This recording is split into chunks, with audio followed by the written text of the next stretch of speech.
Olá, seja bem-vindo, seja bem-vinda. Eu sou Paulo Lima, você está aqui no canal A Arte de Viver. Hoje eu estava fazendo uma revisão, chegou a edição impressa do meu livro Porões do Inconsciente, está muito bonito. Eu vou deixar o link, caso vocês se interessem, no comentário fixado, para que eventualmente vocês possam comprá-lo no Clube de Autores. Mas eu recebi o livro e comecei a dar uma folheada, é sempre muito bom, né? É o 9º livro que eu publico, e é sempre muito bom fazer uma revisão daquilo que você escreveu, aí você vê pontos positivos, pontos negativos, coisas que podem ser melhoradas depois dessa obra. E esse livro, ele me deu muito prazer em ser construído, né? Foi num momento bastante delicado, num momento de revelações pessoais, num momento em que a minha vida estava dando uma guinada. Eu tinha chegado a um limite, como muitos de vocês já sabem, e eu estava num limite inferior, com a cabeça quase fora da água, quase sem poder respirar. E esse exercício naquela época serviu para que eu pudesse retomar a minha vida, reconstruir a partir dali, com tudo aquilo que eu tinha, reconstruir e partir para uma condição melhor, para uma condição mais interessante. E tudo começou com um poema que eu recebi de uma das minhas irmãs, da Daiane, que falava de porões. Quando você busca nos porões aqueles seus retratos, aquelas suas fotos antigas, tudo aquilo que você guarda e não usa. E foi quando me deu o insight, por isso que tem o nome Porões do Inconsciente, a jornada do herói, e me deu o insight de realmente buscar dentro de mim tudo aquilo que precisava ser mexido, que precisava ser mudado. Naquele momento eu não tive dó. Eu estava numa situação bastante difícil naquele instante, a minha mente não conseguia sair daquele redemoinho, daquele labirinto em que eu tinha me colocado, e eu decidi, eu não vou ter dó, eu vou mexer em tudo aquilo que de fato precisa ser mexido. Foi doloroso, é uma jornada bastante complicada, porque você começa a reconhecer uma série de limitações autoimpostas, de crenças limitantes que foram sendo construídas ao longo da minha infância, e que naquele momento histórico eu precisava escarafunchar aquilo, eu precisava entrar, de fato eu precisava entrar. Se você tiver a oportunidade de comprar o livro, você vai ver que realmente é um mergulho nesse mundo, nesse universo de crenças limitantes. Mas o que eu me detive nesse momento foi num capítulo especial, e eu vou fazer uma conexão porque ontem eu estava estudando o profeta Daniel na Bíblia, e eu não alguns até me perguntam, mas você lê a Bíblia? Gente, eu vou buscar em todas as fontes sagradas, todas as fontes que me permitem, eu vou buscar o conhecimento, eu vou buscar o aprendizado com muita humildade, sabendo que eu estou iniciando a minha jornada, eu não estou longe ainda daquilo que eu acho que de repente todos nós podemos chegar, né? Eu recentemente adquiri um livro que é o Corpus Hermeticum. Eu vou deixar assim para vocês poderem entender.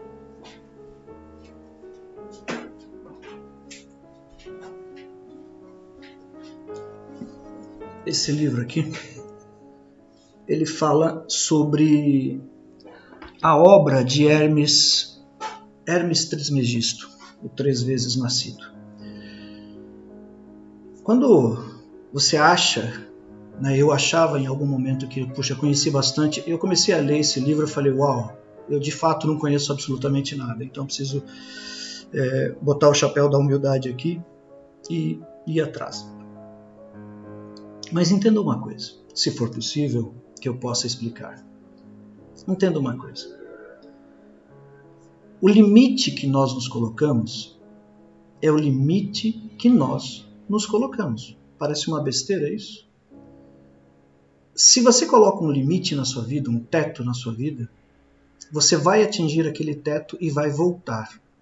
É como o T. Harv Eker lá nos Segredos da Mente Milionária coloca, é como se você colocasse um termostato de fato.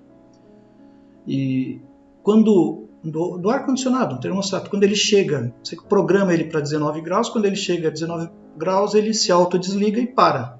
Então ele vai criando este processo até chegar naquele limite. Daquele limite ele desce. E naquele momento histórico eu tinha uma série de limitações autoimpostas. Foi um processo bastante... É como caminhar no deserto. Você se coloca para caminhar no deserto e se você não se munir da fé, da confiança e da esperança, da expectativa, e começar a fazer, começar a se movimentar, porque não adianta uma fé passiva apenas, você precisa se movimentar, nem que seja internamente, para conseguir obter aquilo que você deseja. E aí eu, nessa leitura, nessa revisão, saltou para mim o que tem na página 209 do meu livro. Um capítulo em particular foi quando não foi nada místico, nada, desceu um anjo, um santo, não foi isso. Eu estava num daqueles momentos já chegando a grandes descobertas, para mim, pessoais, e foi muito curioso porque eu fui caminhar. Uma das meditações que funcionam muito bem para mim é caminhar. Caminhar, não aquele passo de transpiração, mas caminhar, pegar um lugar e começar a andar, como se não tivesse um destino. E eu fiz isso naquele dia, naquela época eu estava morando, né, tinha voltado a morar na casa da minha mãe, o meu escritório era num porão fétido, quem comprou o livro vai ver a foto, e eu estava caminhando e fui ao Parque do Carmo, né? Peguei a direção lá do Parque do Carmo, na região de Itaquera, para quem conhece, era mês de julho, final, se eu não me engano, final de junho, início de julho, inverno, e é o momento em que as cerejeiras lá do Parque do Carmo florescem, desabrocham. Lindo, simplesmente espetacular. Tirei várias fotos assim. E naquele momento eu resolvi meditar ali, caminhar, me aquietar um pouco, sentei embaixo delas e pensando sobre tudo aquilo que aconteceu comigo até aquele momento, eu comecei a receber alguns insights. E estes insights me conectaram com uma vibração muito boa, muito gostosa, fortalecendo a minha tomada de decisão para a continuidade. E o nome do capítulo, inclusive, é O Espírito de Deus em mim é a fonte de todo o meu suprimento. E eu subtitulei como Princípios de Prosperidade. Quais são os primeiros passos na direção da prosperidade? Um deles, que é o que eu expresso nesse momento, e aí eu já vou fazer a conexão com Daniel, é reconhecer que você para mim foi naquele momento, que eu sou um com Deus. A segunda coisa é reconhecer que não existe nada mais além de Deus. Nós somos um com Ele. Nós somos esta força magnânima, é Deus. Tudo o que há nos universos é Deus. Este computador é Deus. Esta câmera que me filma é Deus. Você que me assiste é Deus. Essas duas pontes nesse momento de conexão serviram para mim como algo que pudesse me impulsionar a dar continuidade a tudo que eu estava precisando. E reconheci então esta presença de Deus em mim, que eu era um com Ele, que Ele é só Ele que existe, é só Deus, essa força potente autogerada. Como diz o Corpus Hermeticum, talvez eu grave parte desse livro lá no canal Milionariamente. É poderoso chegar a esta compreensão. É uma força magnânima. Então, a partir daquele momento, eu realmente comecei a minha jornada de retorno, a minha jornada de acordar, de despertar. Falta muito ainda, creio, para que eu tenha um despertar pleno. Dei os primeiros passos ainda. Tenho muitos erros, tenho muitas falhas, ainda cometo coisas que às vezes não dá muito para entender como é que a gente faz isso. Mas fazemos, faz parte. O erro, ele faz parte da vida humana. O que a gente precisa entender é que, uma vez aprendida a lição, tente não errar novamente. E se errar, tente não errar novamente, e assim sucessivamente. Só para fechar essa questão dessa reflexão do meu livro, a outra, e vocês já conhecem, muitos de vocês já conhecem, eu já falei, foi compreender que eu deveria buscar primeiro o reino de Deus. Isso é bíblico, né? Já contei como é que essa história chegou para mim. Busque primeiro o reino de Deus e tudo mais vos será acrescentado. Se conectar a esta fonte suprema, a este Deus, ao todo, torna você invencível perante qualquer tipo de problema em relação ao que o mundo nos oferece. E nós estamos num momento bastante delicado da humanidade, onde em qualquer conexão que você faça, você recebe uma enxurrada de conceitos, preconceitos, de pessoas que estão cheias de si, de verdades, e que não aceitam a possibilidade de que o outro também talvez tenha a verdade dele. Pois ele está vivendo o momento dele, então da verdade dele é ele que sabe. Arcanjo Miguel, nos seus testemunhos, para ele tem uma coisa muito clara: o certo é certo e o errado é errado. Mas o certo é certo e o errado é errado de acordo com essa conexão com a divindade. Porém, eu, vivendo a minha vida, você vivendo a sua vida, certamente foi estabelecendo os seus parâmetros de crenças, construindo todos os seus arquétipos, os seus conceitos de vida, de existência através dessa sua criação, e você faz uma leitura da verdade que é sua. E eu preciso respeitar essa sua verdade. Posso não concordar com ela. Você não precisa concordar com as minhas verdades. Mas basta respeitar. É um princípio fundamental, não se fala aqui de sistema político, mas daquilo que nós podemos estabelecer como um padrão de convivência saudável. E ontem, na verdade, fazendo uma releitura de Daniel, aliás, Daniel quem não leu, é um dos livros mais curtos da Bíblia, tem 12 capítulos, mas 12 capítulos pequenos, é de uma singularidade, é incomum a forma como Daniel expressa o seu amor a Deus, como ele expressa a sua confiança e a sua fé no Criador, em Deus. Tanto que, num determinado momento, lá pelo capítulo 4 ou 5, Daniel está num processo de lamentação muito grande, muitas vezes, porque compreenda que Jerusalém, nesse período de Daniel, havia sido tomada, foi conquistada pelos babilônios, pela Babilônia, que era uma força poderosa, era a maior nação naquele momento naquela região, até ser derrotada pelos medos e pelos persas. Mas Daniel, ele quando Jerusalém sucumbiu, quando Israel sucumbiu, Daniel foi cooptado pelo rei Nabucodonosor e foi levado como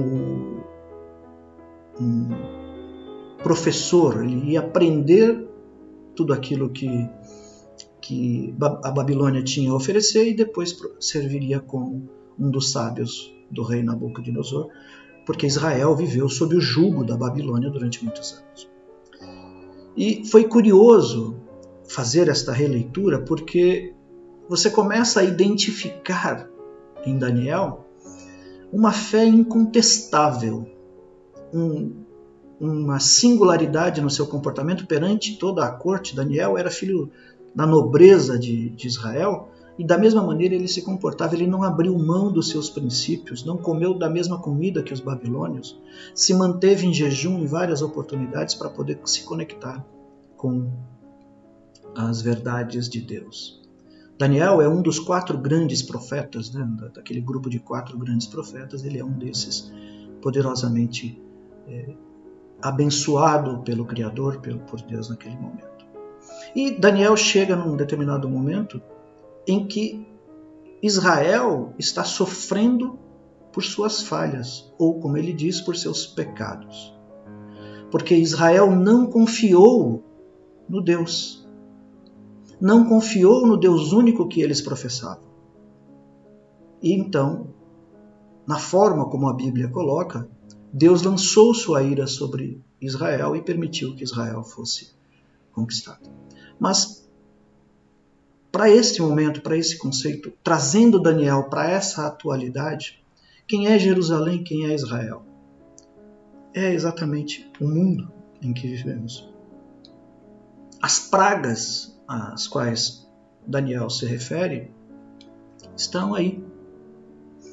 E não é só a doença em si, mas a desinformação, a quantidade gigantesca de detalhes que são passados para que nós possamos consumir, vamos assim dizer, que nos desvirtuam do caminho, que tiram a nossa confiança, que tiram a nossa fé, que nos fazem enfraquecidos perante aquilo que nós deveríamos compreender, que é entender que Deus é a única fonte e Ele tudo supre, e Ele é bom o tempo todo, como a própria Bíblia nos coloca.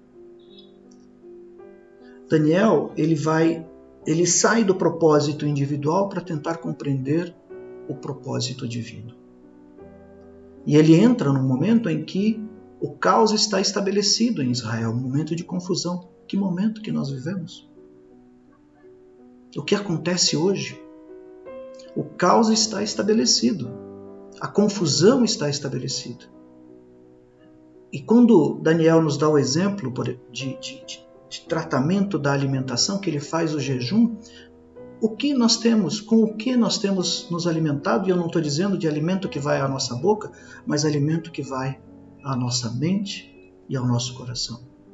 Qual é o alimento que eu tenho recebido, que eu tenho me permitido colocar para dentro de mim? É preciso que de alguma maneira nós possamos jejuar. E nesse período de quaresma que nós estamos, faz muito sentido que nós possamos jejuar de todas estas informações, de toda essa penúria que nos estão colocando. É uma boa reflexão. Quais são as soluções que Daniel encontra e que converge diretamente ao que eu comentei inicialmente a respeito do meu livro, que é... Tem uma muriçoca aqui, ou pernilongo, que é recolhimento. Recolhimento. Recolher-se, colocar-se para dentro de si, colocar-se em meditação. Gente, e dá a impressão que às vezes a gente comenta sobre meditação que você tem que ficar o dia inteiro sentado numa posição passiva. Não. 5, 10 minutos por dia, 2 vezes, 3 vezes por dia, antes de você dormir, antes de você se recolher, se dê o direito de uns 30 minutos antes se desconectar de absolutamente tudo. Muitas vezes, e às vezes eu faço isso, a gente dorme na frente da TV e aí não tem uma noite tranquila, acorda em sobressaltos, aquela coisa. Então, recolhimento, meditação, oração. Deus sabe absolutamente tudo o que você precisa. Mas é bom que você fale. É bom que você, quando ore, diga a Ele, por exemplo, Jesus, vem em meu socorro, pois eu estou necessitado. E conte a sua necessidade. Na sua fé, se você acredita nos arcanjos, você sabe que eles podem ajudar, eu sei que eles podem nos ajudar, ore a eles. A Mãe Maria, ore a ela. Aos orixás, ore a eles. As religiões orientais, messiânica, Seishonoye, budismo, enfim. Siga aquilo que o seu coração expandido permite que você se conecte. Mas lembre-se, Deus é o todo, de tudo. E Ele é bom o tempo todo, não há outra. Você está dentro de Deus, Deus está dentro de você. assim como em mim. Outra coisa que Daniel nos ensina nessa passagem, eu vou tentar acelerar um pouquinho, já são 20 minutos de vídeo, é desejar fazer o bem. Daniel desejava fazer o bem. E mais do que desejar fazer o bem, fazer o bem. Se colocar em ação. Quando observar que há uma outra pessoa com alguma necessidade, apoie, ajude, compartilhe, mas compartilhe, não compartilhar nas mídias sociais. A mídia social ela é enganosa, porque quando você vê uma determinada solicitação para contribua com fulano, beltrano, ciclano, faz uma vaquinha, alguma coisa assim, a gente vai lá e compartilha aquela mensagem e nos alivia dizendo, já ajudei. Não ajudou. Não ajudou. Você entrou, clicou na vaquinha, contribuiu com R$5, R$10, R$20, o tanto que você puder. Não ajudou. Você compartilhou apenas e se aliviou daquela carga. Então ela traz uma falsa ideia de apoio entre, de fato, vá lá, contribua, ou um mendigo, ou alguém que você, da sua família que tanto necessita, uma ligação muitas vezes. Eu peco nisso muito ainda. Como eu sou ainda... Eu devo nas outras encarnações ter vivido em clausura, em cavernas, essas coisas, porque eu me adapto facilmente a esses momentos de solidão.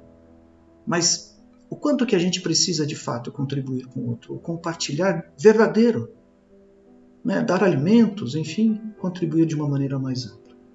E para mim, Daniel, ele traz o alto exemplo de fé e confiança. Naquele momento histórico, nesse capítulo em particular, eu estava desejoso de ampliar a minha fé, desejoso de fortalecer a minha confiança no Criador. E o insight, naquele instante, de que Ele é um e só Ele existe, foi fundamental para a minha vida. Daniel nos mostra que nós precisamos compreender que Deus age sempre a nosso favor.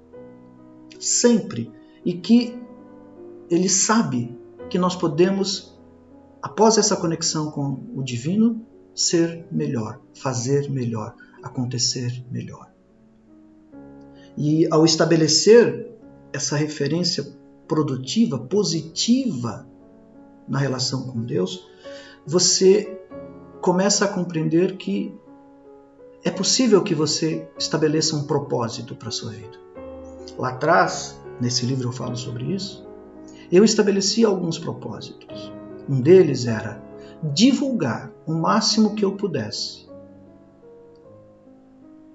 o conceito, a ideia da existência de Deus.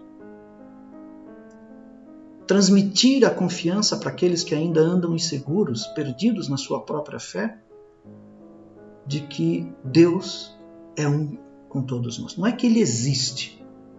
A gente precisa superar esse conceito. É muito além do existe. Eu creio em Deus. Não há necessidade de crer em Deus. Saiba que Ele é. Saiba que Ele é um.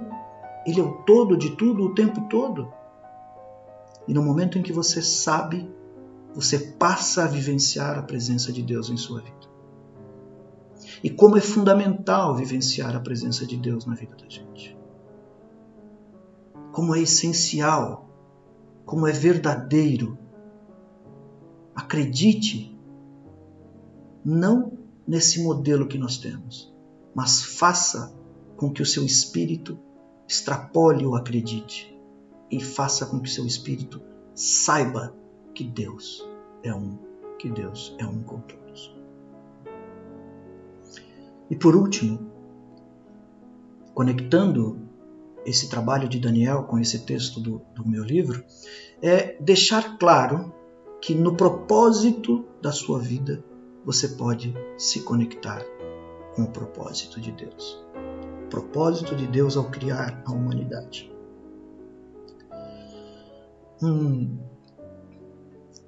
No caso A, onde nós fazemos, onde eu tenho a honra de ser recebido e de vez em quando a gente faz um trabalho mediúnico, uma entidade num determinado momento nos disse,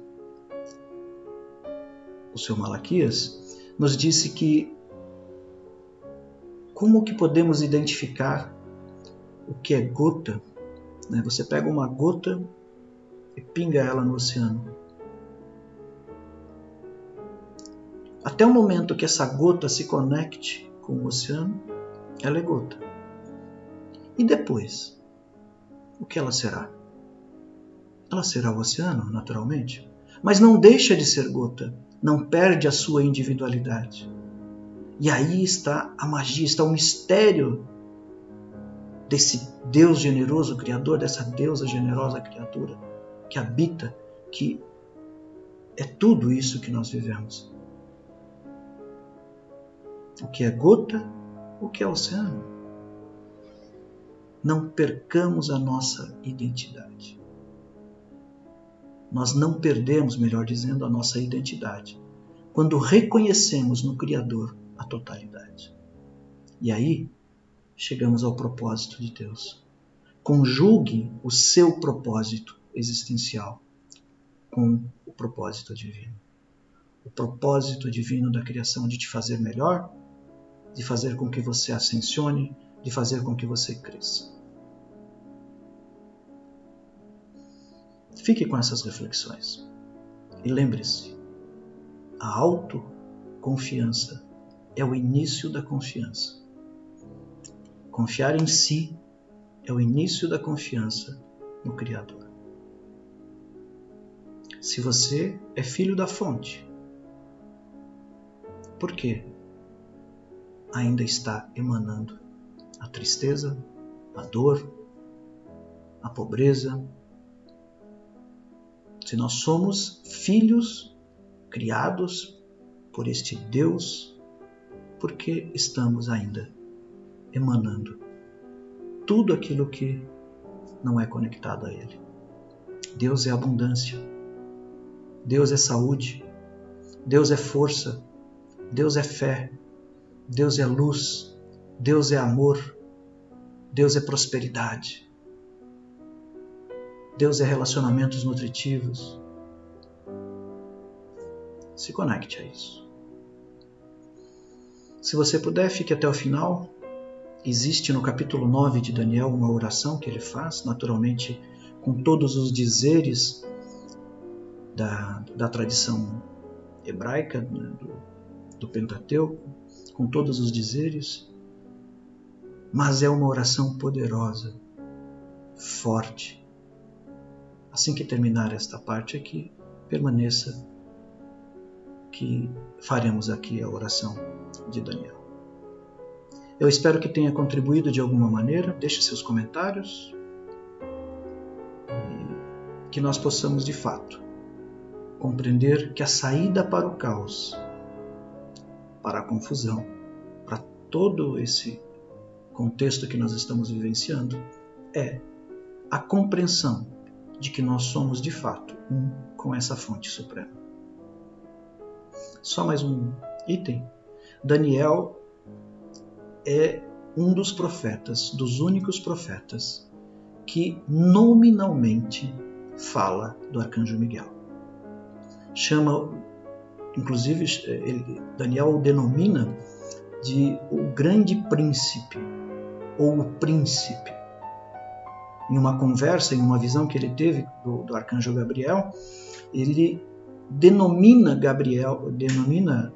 Miguel, o arcanjo, como o grande príncipe.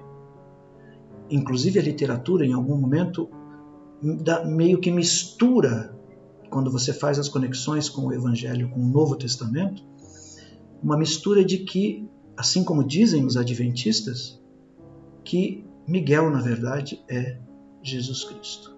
Eis aí um grande mistério a ser estudado. Sentido. Fica na paz, que o Cristo habite o seu coração grandemente, que lhe traga luz, que lhe traga paz, que lhe traga amor. Que nós possamos perdoar, que nós possamos pedir perdão, que nós possamos agradecer, que nós possamos, de fato, abrir espaço para que essa essência divina chegue aos nossos corações. Paz profunda e até o nosso próximo encontro.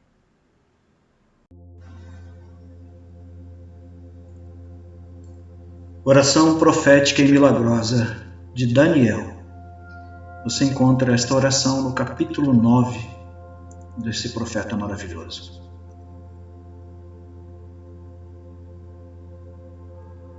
Orei ao meu Senhor, o meu Deus, e confessei: ó Senhor, Deus grande e temível, que mantens a tua aliança de amor com todos aqueles que te amam e obedecem aos teus mandamentos. Nós temos cometido pecado e somos culpados.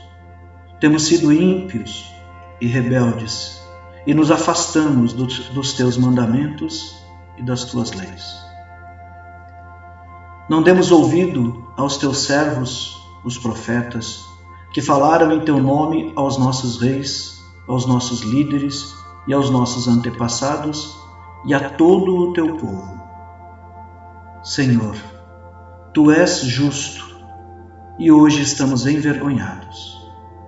Sim, nós, o povo de Judá, de Jerusalém e de todo Israel, tanto os que estão perto como os que estão distantes, em todas as terras pelas quais nos espalhaste por causa da nossa infidelidade para contigo. Ó Senhor, nós e nossos reis, nossos líderes e nossos antepassados estamos envergonhados por termos pecado contra ti. O Senhor nosso Deus é misericordioso e perdoador, apesar de termos sido rebeldes.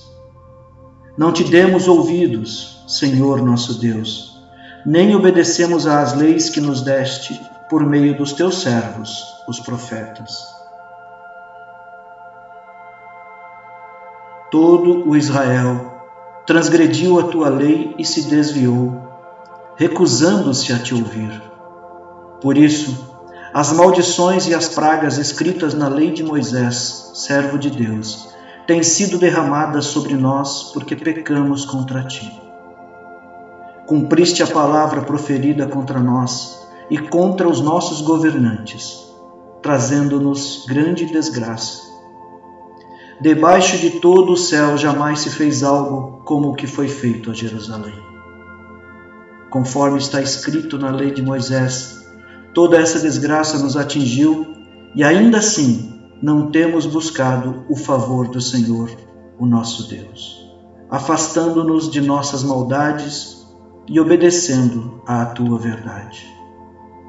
O Senhor não hesitou em trazer desgraça sobre nós, pois o Senhor, o nosso Deus, é justo em tudo o que faz. Ainda assim, nós não lhe temos dado atenção. Ó Senhor nosso Deus, que tiraste o teu povo do Egito com mão poderosa e que fizeste para ti um nome que permanece até hoje, nós temos cometido pecado e somos culpados. Agora, Senhor, conforme todos os teus feitos justos, afasta de Jerusalém, da tua cidade, do teu santo nome, a tua ira e a tua indignação. Os nossos pecados e as iniquidades de nossos antepassados fizeram de Jerusalém e do teu povo objeto de zombaria para todos os que nos rodeiam. Ouve, nosso Deus, as orações e as súplicas do teu servo. Por amor de ti, Senhor, olha com bondade para o teu santuário abandonado. Inclina teus ouvidos, ó Deus, e ouve. Abre os teus olhos e vê a desolação da cidade que leva o teu nome. Não te fazemos pedidos por sermos justos, mas por causa da tua grande misericórdia.